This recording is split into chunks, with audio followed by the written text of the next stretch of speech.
You're listening to the Comic Crusaders podcast. I am your host, Al Mega, CEO of Comic Crusaders and Undercover Capes. In this show, I'm sitting down with creators from all walks of life to talk about inspiration, process, the lessons they've learned, and a whole lot more.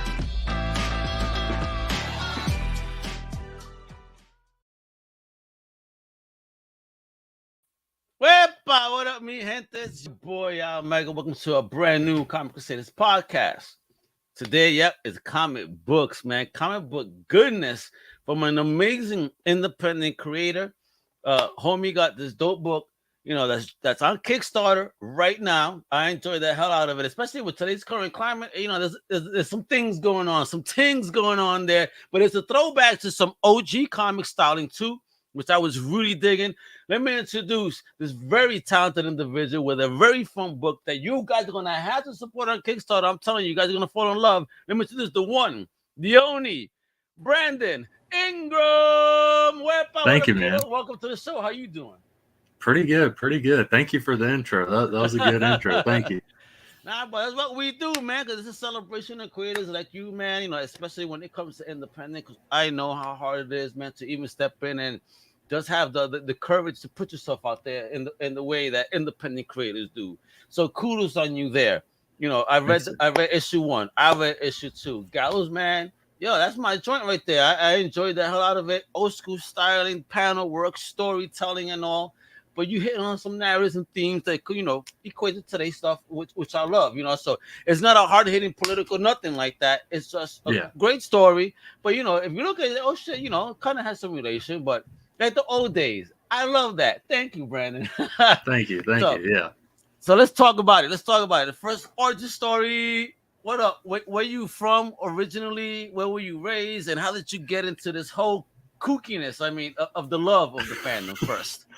So I grew up in South Alabama, but like around high school years, I moved to Northwest Florida, which is just basically a branch off of Alabama. That's basically what it is. It's not like Miami or Orlando. It's very different. Okay. And I'm in Orlando, so yeah, I understand. Oh, okay. Yeah. So with Florida, it's like 3 different parts. Like Central Florida is its own thing, South Florida its own thing. Yeah. It's like 3 different states basically. You ain't lying. But yeah, like I basically got into the hobby of collecting comics from my basically going to a yard sale one day with my parents, with my mom, when I was like 7 or 8 years old, buying a shoebox of comics. It was a bunch of 70s and 80s comics, some Superman, some Batman. You bought a shoebox of comics? How much you paid? Did you pay or your parents? You begged your parents for the shoebox? Well, I paid for it. I think it was probably like no more than $15. And at that time, you're talking like 2004, 2005. Oh, when you could still get them cheap, the old stuff. But people didn't know. I get you. The thing that like sucks and is sad about it is, had I like kept them, I can't remember specific issues, but there was like an issue of Amazing Spider-Man that was in there, and it was like a stack of maybe like at least 40 comics, probably more. Oh wow! And that I remember like a few years later selling all those at a yard sale, basically $1 each. And then a few years after that, looking up that specific issue of Amazing Spider-Man, and it was worth, in that condition, nearly $100. I was just sick to my stomach just thinking about that. You started turning like, no. See, this is what's crazy about this. Believe you me, Brandon, I feel your pain, but I did it for reasons to help my family progress. Again, at least I had something to fall back on, which is, beautiful about comics. It's a commodity that people want, right? Yeah. So sometimes when you need the money, hey, you can find the money. But do the homework, folks. Give them a break, but don't rob yourself either. Yeah. But there was that, and then I really got into like buying my own floppies and searching out specific titles in like high school. When I was in high school, that's when I sought out like New 52 Batman and stuff like that. Like, oh, well, shit, bro, you made me feel old. You were in high school when the New 52 dropped? Yeah. Whoa, damn, bro. I was in New York when the New 52 dropped, but this was a little darker, just a little bit. It was more salt than pepper. Now this motherfucker's salt. You know what I mean? Yeah, but yeah, it was one of those things where at that time I didn't buy floppies that much. I bought trades and stuff, and Okay. got back into buying floppies like after high school, but eventually kind of fell back into trades after Future State. Like Future State was good, but like I was buying almost all the titles to where by the end of it, I spent a lot of money on floppies, and I was like, I got to stop this. I got to cut this. See, that's the thing about the industry. I mean, we want to enjoy these stories, right? But these mega events, geez, dude. I mean, it really does break the pocket of a collector. I mean, you want the whole story, so it's like you're choosing, like, yo, am I going to eat tonight, or do I need this extra filler issue? Yeah, exactly. Yeah, it's tough.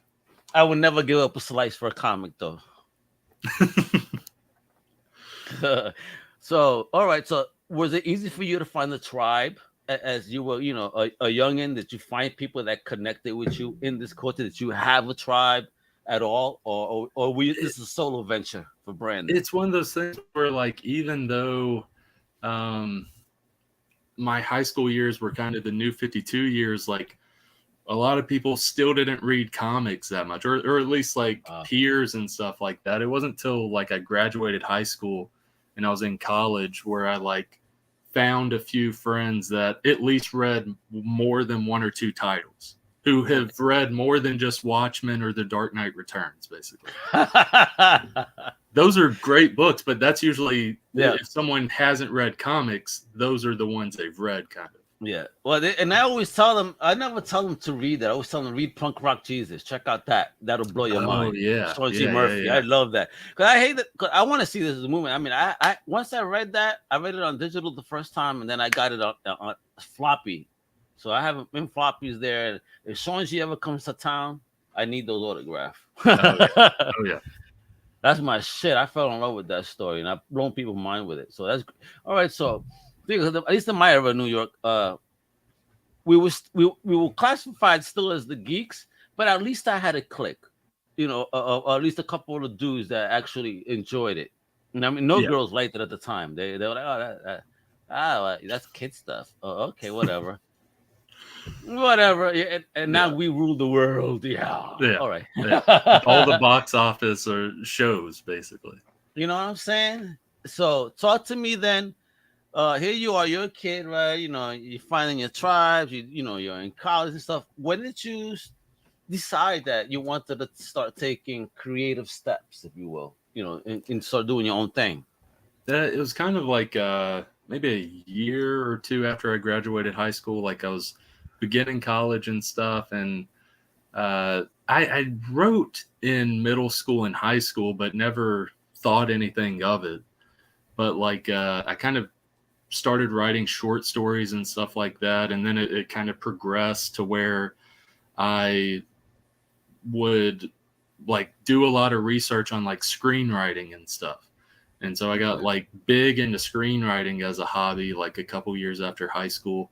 I was writing like a short and feature length like horror scripts, and then eventually it delved into like other genres and stuff. But that was the thing that like sucked me in at first. And then as I was doing screenwriting and submitting to different contests and stuff like that, I didn't win most of the contests. I won a couple with like short scripts. You try, kiddo. You try. You submit it. Yeah, I mean, you took the first step, so kudos on you for that. Yeah, but it was one of those things where I submitted, and ultimately the best part was getting feedback and stuff, like good feedback. Because when you send to like good contests and stuff, they'll give you great constructive criticism rather than this crap sucks, man. Like, hey, it's not like some reviewers from some websites, my people are constructive because that's something we build into them. But I see some websites that say, oh, this shit sucks. It's like, you give me no reason. Yeah. Like, you dislike it, Don't that's the thing is I'm completely okay with someone disliking my stuff, even if someone reads the Gallows Man and they dislike it and they want to tell me they dislike it. I'm okay with that feedback. Just like, give me a couple reasons so like it helps me as a writer. Like I want to try to work on it. If it's You good, want constructive though, yeah, constructive. Exactly. Like, you know, why is it bad? Don't, oh, I hate it because I hate it. I hate when people do that. That's a valueless opinion. Yeah, and ultimately, if you do that, at least put at the end of it a little parentheses.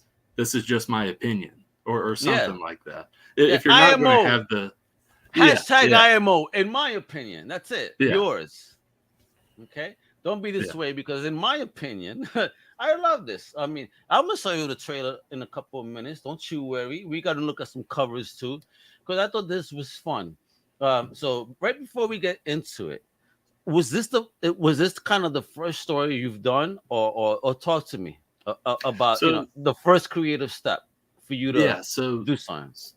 with like the Gallows Man, getting into how the Gallows Man uh, originated with me writing it. I was writing the horror scripts and stuff, and superhero stuff was big, and I was still writing screenplays and stuff. So superhero stuff was still big at the time. It's still big now, but at the time it was huge. We were building on to Infinity War, and then eventually it gets huge.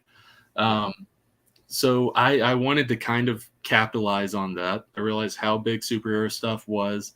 So I was like, okay, I'll do a superhero story, but like, how can I make it at least a little unique or different?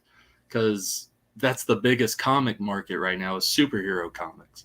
Yeah. So if I'm going to do a superhero story, I need to go very different with it, at least in the modern market, make it different. And so that's kind of how eventually I conceptualized the Gallows Man, wrote out a script, basically wrote out a final draft. And then a year later, after all these screenplay contests and stuff, as I was making horror comics, like I was making some horror comics with some different artists that I've met through DeviantArt or Facebook or Instagram. All right. And how And did you even find that deviant on all? Was that something was oh, self-discovery for you to be on the search to build a team? it was a little bit of a few things. I went to, it wasn't even a comic convention, but I met, gosh, I can't remember the guy's name. It's Joe something. He wrote the Justice series that Alex Ross drew. Okay. But I met him in Gatlinburg, Tennessee at one point, and we got into talking about comics and stuff and the creative process. And I just kind of asked him some questions like that, like how'd you get your start, that sort of stuff. And he gave me Jim some. Kruger? Yeah, that's it. Jim Kruger. Yeah. That's right. Yeah, because I met Jim too, because he's done stuff with Impact Theory as well. Cool Oh, dude. okay. Yeah. But I remember like geeking out to him because there were some like smaller comics that he'd done that I like. Like he did one issue of Adventures of Superman, where Superman encounters this Green Lantern this Green Lantern wants to kill himself because he's kind of responsible for something dealing with Krypton, but he's not able to do it because his ring is holding him back and stuff. And so he goes after Superman, trying to force Superman into a fight, but Superman, he levels it down. He brings him back. One issue thing, but amazing story.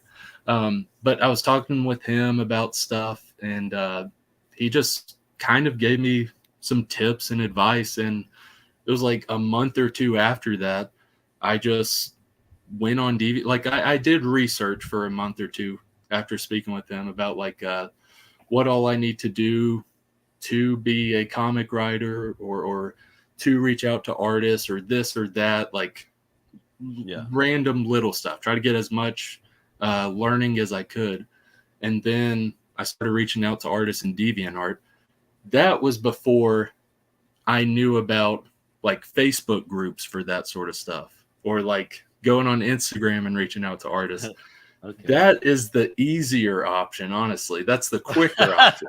Because with DeviantArt, I was looking for like specific artists because it's a horror anthology series that will one day see the light of day. And there were 4 or 5 different stories within that different art needed to be. So I was looking for different artists.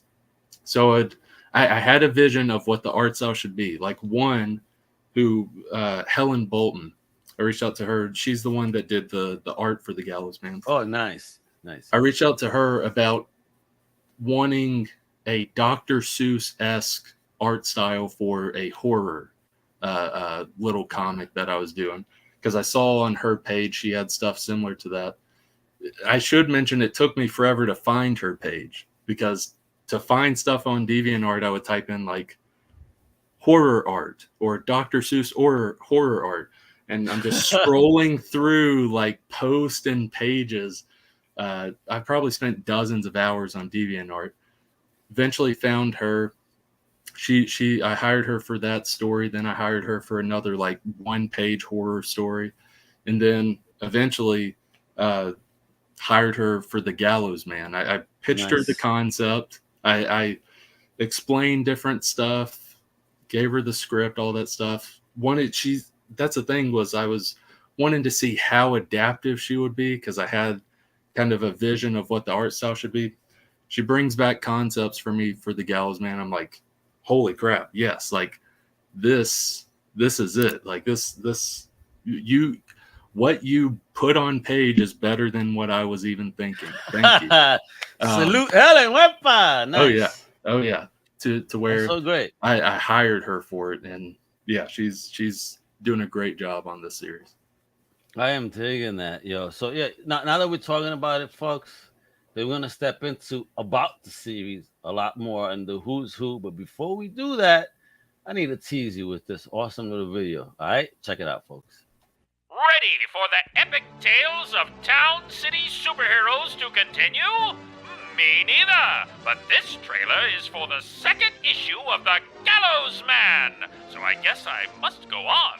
Follow the Gallows Man and his team as they struggle to get closer to the Nazi threat that took the life of the Gallows Man's former mentor. Editor's note, go back to issue 1. That was some seriously brutal stuff. I mean, geez Louise, the man's head was squashed like a tomato. Also, it was a flashback. I cannot spoil the past, silly listener. Will the Gallows Man and his team stop the Nazi cult hidden within the town city before it's too late? Find out by backing the second issue of the Gallows Man today over on Kickstarter. A second issue? Now that's surprising. I can't believe they had me reading for this book again. If only I could live out my life by doing voiceover work I yearn for, and say things like, "Your mama's so fat when she sits around the house, she sits around the house. Ooh, ooh. England is my city. Beep, boop, boop, bop, boop, boop, beep. Music peaked with the creation of ska. Poo poo pee pee. If I could say all of those things, only then would I finally reach nirvana. That is hysterical. I love it. I love it. Let's get into it, because first of all, that video is fire, because if you read the comic, then to hear that version of the video is like, oh shit, this is of the era. Oh, this is so fire the way it sounds. Talk to introduce to the world, who is Gallows Man? Give us the tease of the story, not so much because I need people to spend that cheddar, because folks, the project is live right now on Kickstarter. All right, this is 1 and 2. Is a golden age action dark comedy, and it's true, yo. That death was gruesome in that first issue. I was like, damn, homie. He got Mike Myers, yo. That's crazy, son. So talk to me about who's Gallows, who's Newsboy, what's in this whole universe, boy. I love it. Yeah, so much fun. So basically, like a general premise of the whole mini series itself. It's going to be a 4-issue mini series, but whole small premise of it is it's set in the 1940s. Set in the 1940s in a satirically over the top and campy world of superheroes. And you have the Gallows Man and his team, which includes Newsboy. As you read it, you see there's Jamie Oakley, who is this like billionaire philanthropist. He's like the backer of Gallows Man and his superheroics. And then he has a butler named Bertwald, who gets them deli sandwiches often. I mean, But- and at that price, hell yeah, I'll be getting a deli sandwich every day. oh yeah. But the Gallows Man and his team, they have to take out this Nazi threat that has infiltrated their city, not only to save the city, but to also avenge the death of the Gallows Man's former mentor. And that's basically a pretty good premise of what this whole series is. And if you're wondering tonally how the series is, you got a hint of it with that video. But the best way to describe it is like, take the 1960s Batman show, the Adam West Batman show, the fun campiness of that, and mix in some Tarantino movie violence, and you get the Gallows Man, basically. Woo! Wow. Folks, if that ain't convinced you, I don't know what will right now, because that sounds fire to me. I know there's some dope covers you got, right? So I want to start showing them off too, because the main cover for at least issue 1, right? Look at that, yo. Fire, kiddo. How was it for you when you got this baby in your hands the very first time? I mean, just like getting the art back, like through email and stuff with Thomas, I was like, holy crap, like this is for real. And then, like what you're saying, actually getting those physical copies and holding it's surreal. It is one of the most surreal things like, ever. Oh my God, this is real. Look, I have my own floppy. Right? It's no longer like 100, because if you count all 4 issues as a script, it's like almost 120 pages of script. It's like, it's no longer 120 pages stapled together. It's actual art and stuff, and you can see it, you can hold it. Wait a minute. Hey, look at you teasing. Put that book up. Let me see how it looks. I've actually got both of them. I've got them in boards and bags right now. Let me see the thickness of it, because people also got to understand. This is not no 24 pager. This is not no 22 pager. This is a nice thick one. You know, feel me? It's something to keep in mind with this, is you get a lot of bang for your buck, because it's look, it looks like an old school prestige format size. And the paper quality is really good. Yeah. I dig it. Like just interior pages. Like, this is issue 1. These are issue. Can you tease a page from the inside so we can look at how beautiful that paper is, or what? And this is a traditional size comic book, correct? Oh yeah, traditional size. It's the look how gorgeous, folks. Look at that. Yeah, and I see a lot of hints to things. So I was like, who is this? When you gave me the names, it was great. Yeah. But it is fun. I love that, because the Newsboy, just like it sounds, yo. Oh my God. Like, and this is, and I know at least with the second issue, you kind of have the story in the end. Is it like, okay, wow, this kid is like into this a little bit too much. So I don't know, man. Am I right to kind of foresee a negative future? Because he enjoys this shit too much. It's possible. It's possible. Right. You could, because there is definitely influence of Batman and Robin there with Gallows Man and Newsboy. You could, he might not, but you could one day. I hope he doesn't, but yeah. I don't want it to be a fucking Red Hood. Yeah, I was about to say, you could one day see it a Red Hood, but likely not with this type of world. Oh, thank goodness. See, because I mean, we need him on our side, the way he handled business as a shorty. I'm like, whoa, that's a dangerous kid, son. So, are any of these characters influenced by anyone in your life, movies, or anything? I mean, where did you capture the influences? What type of mindset as a creator did you put yourself into to even put this awesomeness together? Like, to get the general story before I even thought about Gallows Man, the character, I was, again, trying to think of something kind of unique. And ultimately, that concept that I pitched at the end, the tonal concept, that was the first thing that came to mind before any story came to mind. The concept of take 1960s Batman, Adam West Batman, but instead of, because in that show, they'll go to punch, but you don't see the contact of the punch or the kick. It shows bam, wham. It has that show up before you actually see contact of any of that stuff. I was like, what if you incorporate that, but you do also see this gruesome violence that happens because of that. And so from there, that's what then sparked like thinking of this series. And the Gallows Man himself is inspired by multiple different things, like his relationship with like Newsboy and different stuff. There's Batman influences there. There's a lot of Golden Age and Silver Age influence into the Gallows Man, especially like kind of the fun and campiness of it here and there.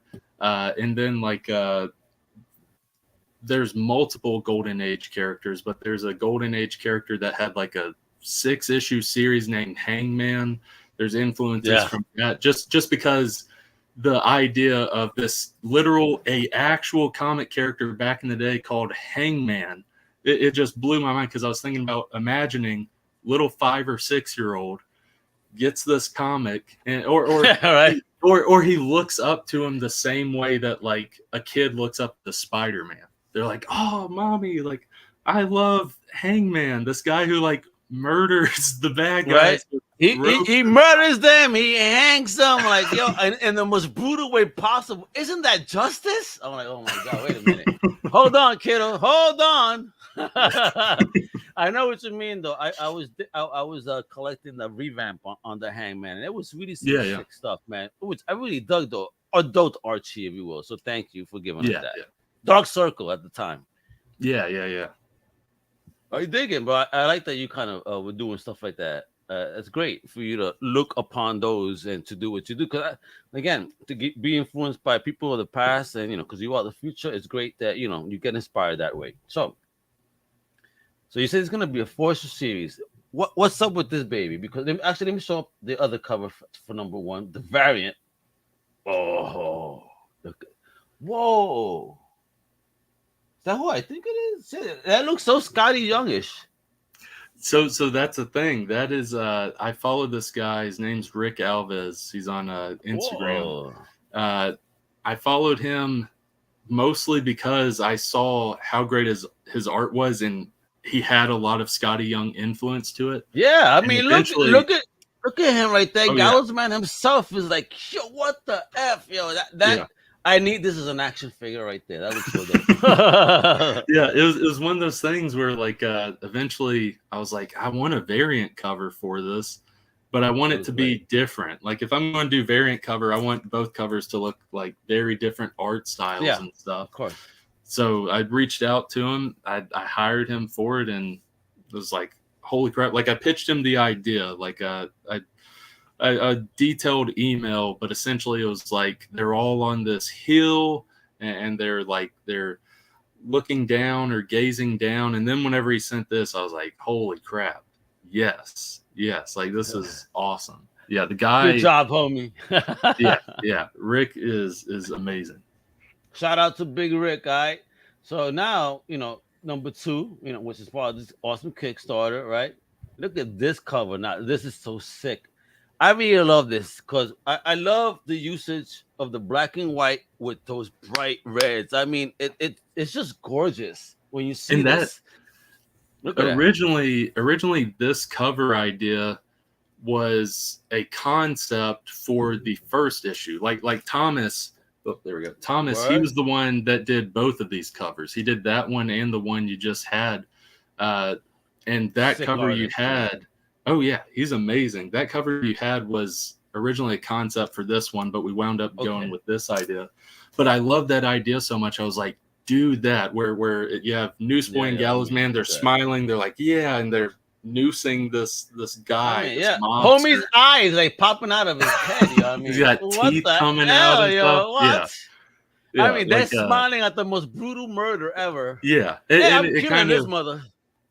and just with that cover, it shows a lot of what the series is. It's these superheroes who are basically desensitized to violence. Ultimately, the whole world of Gallows Man is desensitized. They're essentially anti-heroes. They're just gonna do what they do because a hero doesn't kill. You know what? This is why I enjoy Gallows Man, because at the end of the day, that's what you do to eliminate the problem. You get rid of it. Yeah. All right. I mean, oh man, dude, bro. And Rick is back with it. Yeah. Yo, how is Rick not doing major league shit right now?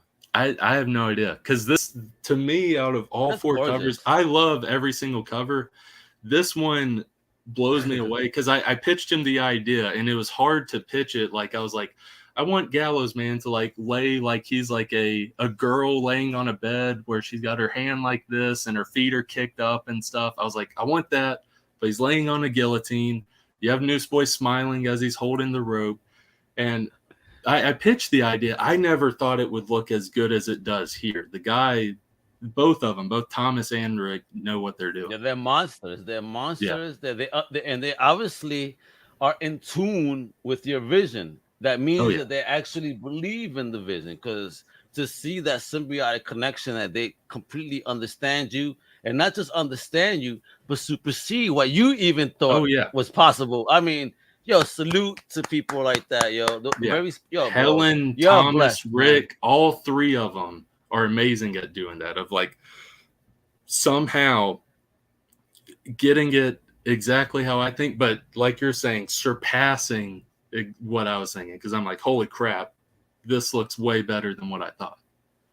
Dude, man, I mean, you are on like the illest track right now, I think. So, hold on, I wanted to get into the project too, right? Because that's the link, folks, right? Let me go check this out. Let's peruse the awesomeness of what you're going to get when you support this baby right here. And I should have had it up, and I'm sorry I didn't. I normally have that baby up early, so let me just do it right now. Right. It's not. Oh, here we go, right? No, it's not. Oops, I used the wrong one. I'm sorry. Don't you love technology, folks? This is what happens. This is what happens. The wrong thing shows up, and believe you me, you don't want to see what I put up on screen. All right, perfect. All right, so here we go, folks. Check it out. Let's look at the campaign and peruse, and just kind of have a little discussion on how you learn to create all these different options. So right now, I mean, you have a low goal too. That's kind of wow. Ultimately, the reason that. the reason I have a low goal is like my in-head goal is like, I'd like to see it get up to $1,000 like the first Kickstarter.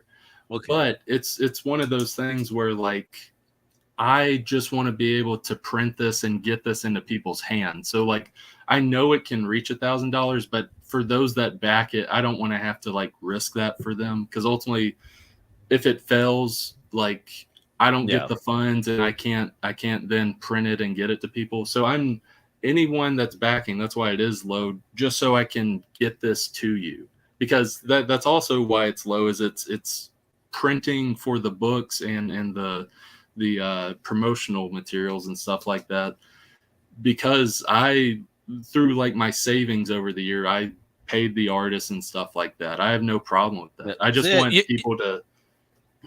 That's a real creative, folks. Dipping into his own pocket and make sure that this happens. I mean, and look at it. This is low goal. We got 29 days to go, folks. Only 10 backers, but with those 10 backers, you've already almost at half the goal. Yeah. Fire. So congrats on that. Now let's talk about it, yo. Again, I mean, look at the covers I showed you. Let's talk about the rewards and the pledges. I mean, now you got, you start as low as $1, huh? Yeah. Like there's a tier for everyone. There, like, times are tough right now. I understand that. Like, you got a budget big time nowadays with gas up, as well as like groceries and stuff up. I paid almost $100 for 3 bags of groceries the other day. Yeah, like, bro, I hear you, bro. And you're like, it. what the hell did I buy? It's mostly shit that I'm not gonna eat. Exactly. So there's a tier for anyone's budget. Like, any little bit helps. You see this from $1 to $5 to $8 to $10. I mean, I would do the $10. You getting physical, the PDF, some thank yous, right there on the socials for $11 too. You know what I mean? 25, you getting them bad boys signed. Fire. 26, you get a nice bundle that includes number 1, cover A. But you want all the covers. I think you should do this one right here, 40 beans right here. That's beautiful. You want to do more? Do more. Hey, I like this one. I love when you guys as indie creators do the retailer bundles. So pull the idea for the retailer bundle, or is this something that kind of shows up as part of the Kickstarter template? None of this shows up, so it's mostly Mm. like for the tiers that you want to do, you either come up with it or you do research on a bunch of other Kickstarter campaigns and stuff, and kind of see what the average comic Kickstarter does. And retailer ones surprisingly there aren't as many, and I think that is something that should be on more comic Yes, I Kickstarters and stuff. agree, because you got to give a shop a chance too. Because Yeah. again, you're trying to get in shops, and I mean, Oh yeah, you, honest to God, we're talking about you getting as a retailer 10 signed copies, cover A and B of number 2 for 45 or more. Holy sh! and if you haven't if your shop Wow. never even picked up issue 1, the next one has I like a see bundle that. for both Look at issues that. 1 and 2. How dope is that? And what's so okay? So they could do the math here. What's your price point on this? You know, and how much profit are they going to be able to make on the baby? Do you have those numbers? Because I want retailers to jump on this. So ultimately, the retailers, I don't put like a price on the books, like slap a price on the books and have it printed with the price. Retailers, whatever you're willing to sell it for, don't go crazy expensive, but I do understand you need to make a profit. But ultimately, I set it at this price to where I'm not making a profit off a retailer doing this, but I'm also not really losing anything. So this is just so I can get it into a shop or someone's shop, basically. Get it on the shelf, man. That's what we're talking about. I mean, and then let's take that little preview right here. Look at the art. Love it. The coloring, the lettering. I love the lettering placement, because something that when I spoke with Janice Chang, she mentioned, like, always look at lettering placement. Very important. And I dig it because it doesn't push through the art. Yeah. And Helen, so she's like whatever, instead of quadruple, is it like quadtuple, the 5 one? She's that threat, because she does not just like inks or pencil. She does all the art. She does coloring. She does the lettering. Yeah. What? All of the art you see, that's Helen right there. That's all as well her, as the lettering. Dope. Yeah. Wow. And even Salute, to the point Helen, where she'll do like some promotional material. Like there's bookmarks for the campaign and stuff. She does some of that stuff here and there. I mean, look, what do you think, folks? Look at this. Nice art, beautiful art, great coloring, lettering. And again, once you read through the story, then you're going to definitely understand. Here's the whole team at Brand. There goes Helen right there. Shout. You know, there goes Big Thomas. Rick right there. I don't know where he's at, that he has these huge headphones. But he must be in a very noisy place. Shut up, guys. I'm trying to draw. What else? You got level 1s, level 2s, level 3s, level 4s. You got stretch goals, bro. Yeah. Talk about them stretch goals, man. What's that? That raw horror. Yo, that image looks sick. Yeah, that's one of the horror comics I did before working on the Gallows Man. Then like a few more will be in my horror anthology series when that comes out in the future. You've mentioned horror more than once on this podcast. I need to know, brother, what is your number 1 horror film of all time, or at least okay. Let me be fair then, because I asked this to someone else and they were like, "That's so hard." Okay. What would you say are among my favorites? Among your favorites that you would tell people you gotta see this one? Okay, yeah. This one, you hear it from everyone. I'm not going to talk about it too much because everyone has talked about it by now. The Thing, like John Carpenter's The Thing, it's up there for me. Up on that shit, yeah. The Thing. Even that fucking dog spider. That shit fucked me up as a kid. Oh yeah. Oh my god. Oh yeah. Is that even a real thing? As a kid, I was like, oh my god, I want a dog spider. Like watching it now, even though it came out in '82, like 40 years ago, this year, 40 years ago, still holds up. All the effects and everything. Yes. Like, it's beautiful. Yo, bro, But, to even think, even was it Keith David, the voice of Spawn, was even in that damn movie.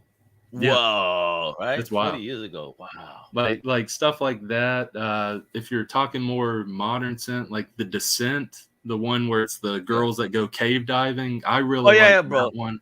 Yeah, that one freaked me out because that was that scene. Remember when she fell into the pool water, or she thought, and then the demon came and just pooped. I'm like, oh my god, that's their sewer. I started throwing up almost right there. Like, that's nasty. And that one has like so many different types of horror, as well as like some horror that I don't see in any other horror movies, like claustrophobia and stuff like that. That is the one horror movie that truly can, even if you're not claustrophobic, make you feel claustrophobic. Yeah, I'm not claustrophobic, but the moment you said that, so I had to spread my arms. Yeah, I got room.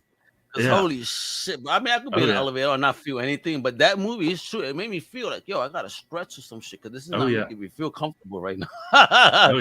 Great movie, bro. Oh, man, you're a sick-minded man. What do you think about Peter Jackson's Brain Dead? Because I remember when I showed that to my little brothers at the time, they were so grossed out. I've seen a ton of like videos and video essays on it. I still have not seen it. I want to, though. I want to see it. Please sit down. Please sit down and watch this movie. You are gonna be so freaked out, and then I cannot imagine what Gallows Man #3 would look like after you see that movie. Oh my gosh! Yeah. basically, what like sold me on Brain Dead was seeing the lawnmower thing where he has the lawnmower and is just like pushing through. That basically sold me. Yeah, when that movie came out, that was early on in my relationship with wifey, just boyfriend girlfriend, and I was like, "Have you ever seen this movie?" They're like, what are you talking about? I put on the whole family to them. They're like, yo, you a sick motherfucker. But next thing you know, that they love the movie. Like, yo, can you get more crazy stuff like that? Like, yeah. I love this stuff, kiddo. That's dope. There's a ton I love. Like even looking nowadays at both like the indie horror and like the indie B movie horror. Like I like the stuff that like Ari Aster is doing. I like the stuff that I forgot the guy who did The Witch. Like all the stuff he's been doing. Yeah. Jordan Peele's stuff, all of his stuff is great. Yeah, we got a new one coming too from him. Homie don't stop, man. Nope. Oh yeah, I'm looking forward to Nope. Yeah, and then like I even also like the more campy, fun B movie horror stuff like Psycho Goreman that came out recently. Oh, wasn't that fire? Yeah, it's really good. I enjoyed that one too. It's sick and the concept, but cool and it's fun.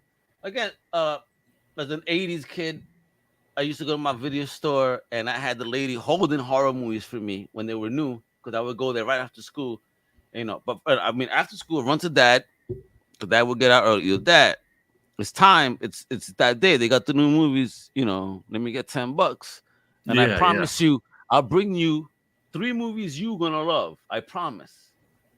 He goes, okay. Did you bring him movies you love? Yeah, no. I did. You know, but then it's funny how he even enjoyed the horror shit I brought in because even though it was meant for me, he would stay there watching it. Then he would just chuckle. I'm like, what's wrong? He goes, this is so stupid. But then at the end of the day, he's telling his friends about it. I'm like, all right, it was stupid, right? Get out of here. That's perfect. Love it. So, bro, what's up, man? Are you gonna do any cons this year? Because I would love to be able to have the opportunity to meet you in person, or even on fans, so that way they could pick up a signed copy of the Gallows Man. What's popping? Where are you gonna be? Anywhere this year? So with 2022, that's the thing that sucks about living in Northwest Florida. There's like Pensacon, which is like Pensacola, Florida's big comic convention. Then after that, you gotta like go to like New Orleans, which is like 4 hours away. You gotta like. You're more up north than I am, Yeah. Like, where you are is like perfect for cons. Like, because I got MegaCon coming up in 2 weeks, and then I got Tampa will be popping up, you know, and then I got family in Tampa. I mean, and West Palm, which is only much closer to Miami. So, I want to do Miami Con this year. I haven't done a Northern Florida Con, but I still want to experience that, you know. Yeah, and that's the thing is like there's no cons in 2022 that I'm going to be doing, but there's a few that I want to try to do in 2023, like early 2023. I want to do Pensacon. That's like near me. It's not my hometown, but it's like 40 minutes away, basically. I want to do 40 minutes in Florida is close. yeah. Fan Expo, New Orleans. Like Fan Nice. Expo is doing a thing in New Orleans. I want to do that. Huntsville, Alabama has a couple I want to do. And this is the dream one for where we live. It's the dream one. I'm not expecting this to happen, but I'm at least going to turn in my application. If I got into MegaCon 2023, that'd be cool. But get it done, bro. Yeah, if hopefully maybe I could help because with my family, Geek Fest, Film Fest, shout out. We share a booth, we do giveaways. I mean, we're always looking for people to participate. So hey, you never know. We'll talk about that during the year, kiddo. So I would love to have a creator for a day at the booth. You know what I mean? You have opportunity to sell your wares and get met. You know what I mean? Hell yeah. Yeah. Well deserved. So flowers time, bro. Before we go, I just want to say thank you, my brother. Brandon, thank you, man. Because here you are being brave and bold, putting your stuff out there and having fun with it, bringing back that OG feel to comic books. Making them fun. Even though it has a whole bunch of crazy stuff going on, it's like you could read this and not find crazy social narratives in it. It's just a nice getaway. So thank you for creating something that actually allows me to escape and have some fun. Thank you, man. Thank you. That really rocks, and I wish nothing but success for you. Folks, I'm gonna put it on screen one more time. Look how close he is, folks. All right. I mean, he got 29 days to go. I know this is gonna happen, but right now, folks, I'm showing on screen. Right, he got 238 right now. It's the $5 goal. 29 days to go. The link is right there, and it's also in the show notes. So go to Kickstarter, look up Dismay Comics, the Gallows Man issues 1 and 2. It's Golden Age action dark comedy, which I know you guys are gonna love. And it's a nice continuing story. Believe you me, as you read 1 and you get into 2, and 2 reflects immediately on what transpired in 1 really quickly, and then just moves on. Thank you for doing that as well, because I hate when a story, even though we already read issue 1, they want to be stuck. Oh, this is what happened in issue 1, and they go like almost fucking 5 pages deep. But like, come on, yo. Yeah. I know what happened. Give me a stupid synopsis on the side instead. Exactly. And just give me some fresh story, or at least what you did. You went that first page, just said bop, bop, bop, and then move on. Yeah, you had it was Gallows Man or Newsboy just said like one small word bubble about like where they've been, basically. Yeah. And done. And thank you for that, because again, it allowed me just to immediately dive in to the continuation, as opposed to having, okay, I gotta read back. I don't want to read back. I just finished it. So great stuff. But I mean, folks, please support this, support indie. I mean, this is the future of comic books. You understand me? People like Brandon, Dismay Comics. Is Dismay your baby? Yeah, basically. Like the why Dismay? The horror anthology series I was talking about earlier. One day it'll come about. But right after this, don't you worry. You say. Oh yeah. It took me like a few hours to think of a title for a horror anthology, but eventually I nailed down Dismay Avenue. So it took me hours to come up with that. And then I just pulled a DC Comics with Detective Comics, and I just took my first comic, Dismay Avenue, and then just was like, Dismay Comics. There we go. There's my publishing line, Dismay Comics. There you go. I dig it, brother. Even that, entrepreneurial steps. So salute to you on that. Shark Tanking Comics right here, brother. Let's do it. Let's do it. Keep doing it. I can't wait. So last question. Yeah.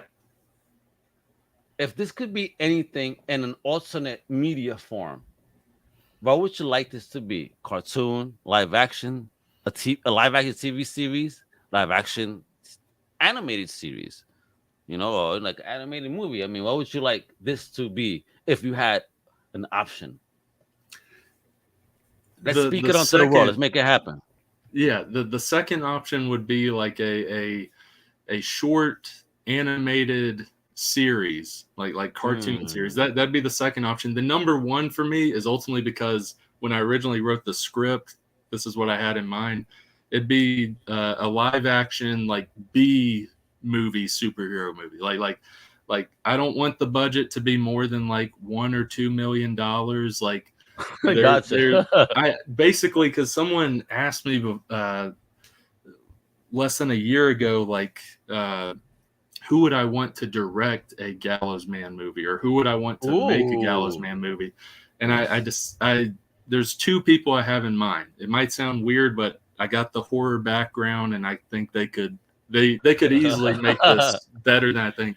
Either Robert Rodriguez, mostly because of like Planet Terror and stuff that's going on. And I spoke to Robert, man. Yeah, I know, he's awesome. Yeah, Robert Rodriguez, or I forget the guy's name, but the guy that made Psycho Gorman. Okay. Like, I feel like either of them could like surpass whatever I could think with that. Like, here's a script, just get her done. Thank you. I love it. That's Brandon being real right there. Like, yo, if you guys could make this even better, let's get her done. That's real talk from the creator. Yeah. No, listen, you're the one gonna be getting the check. So hey, let's make it happen. Let's speak it out to the world. It's gonna be a movie, and it's gonna be filmed by one of those two people. Robert, you all know this. We spoke before. Listen to homie. Check out the book. I think you may love it and have some fun with it. All right. But again, folks, Brandon, thank you for your time. I want again, folks, please visit Kickstarter projects Dismay Comics, The Gallows, GALLOWS Man. It's issues 1 and 2 right now. 29 days to go. So and again, so many tiers. Show the love, especially if you have independent comics. But please follow Brandon at Dismay Comics, DISMAY Comics, on Instagram and Facebook. You'll be kept up to date on everything on the project. I mean, he does his business, yo. My homie's killing it. Brandon, again, thank you so much for your time today. I appreciate it. Thank you for telling me all about Gallows. I love the comic book Crusaders. Trust me on this one. This is Crusaders approved. It's some dope stuff. So with that, I'm Al Mega with the amazing Brandon Ingram. Hasta la próxima. Wepa! Thank you for listening to the Comic Crusaders podcast. If you like the content, please subscribe and turn on notifications. Also, please visit comiccrusaders.shop and our extended podcast family over at undercovercapes.com. And also, make sure to download the Comic Crusaders app on the Google Play Store today.